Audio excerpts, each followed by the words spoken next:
Welcome to the entertaining world of ABC Video. A world of exciting programs for you to enjoy and collect. From Australiana to Australian comedy, great sporting events to the great days of steam.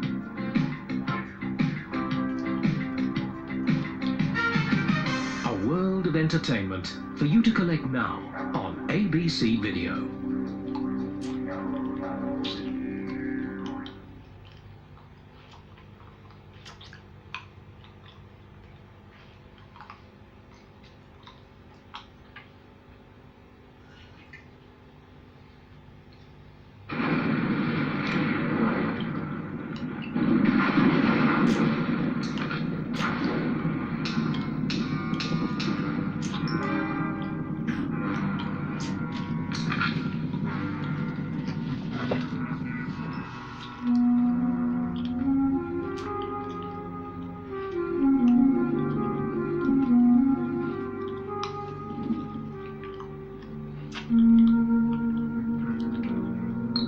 Images are painted on the rock, but their spirits live in the monsoon clouds.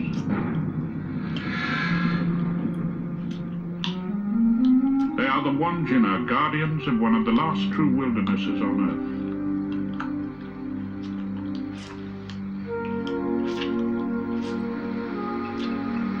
They are the spirits of the rain and of falling water, and it is water that has formed this land. Water has moulded the tortured domes of the bungle-bungles, which for thousands of years were known as Burnalulu, and for hundreds of millions of years before that had no name at all.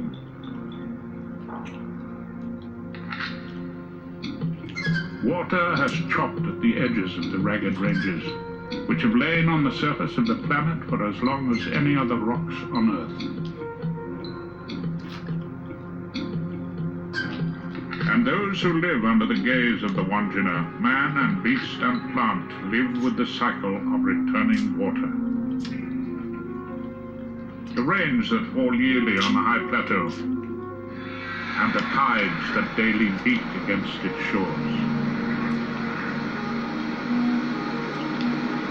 In the atlases, it's known as the Kimberley, a remote and empty corner of Australia, closed in by the ocean to the north and west, by ancient ridges to the east and south.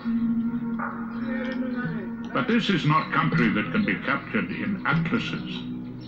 The people who have lived here longest know that this is the land of the wandjina.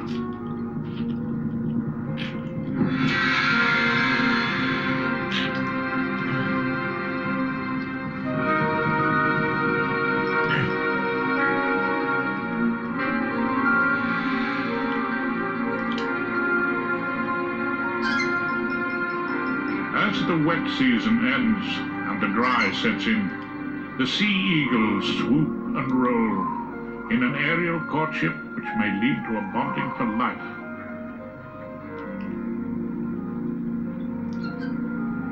The eagles' lives flow smoothly with the seasons and the long, slow orbit of the earth around the sun.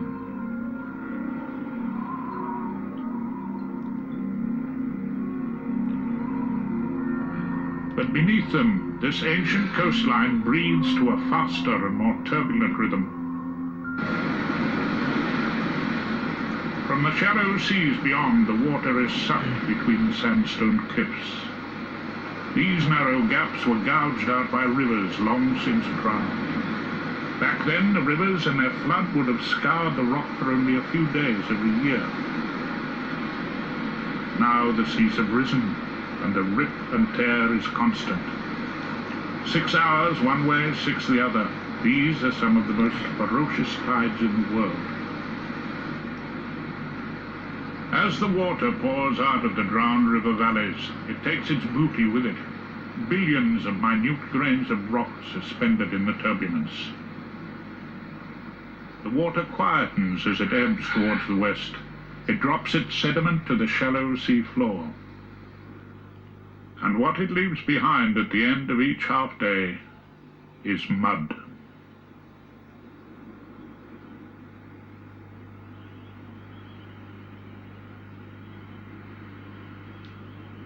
This is a half-world, neither land nor water, bare and uninviting perhaps, but not deserted.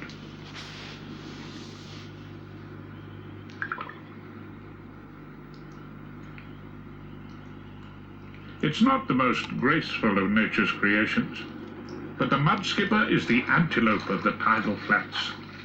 It grazes peacefully on algae on the surface of the mud. It fights to fend off rivals from its patch of territory.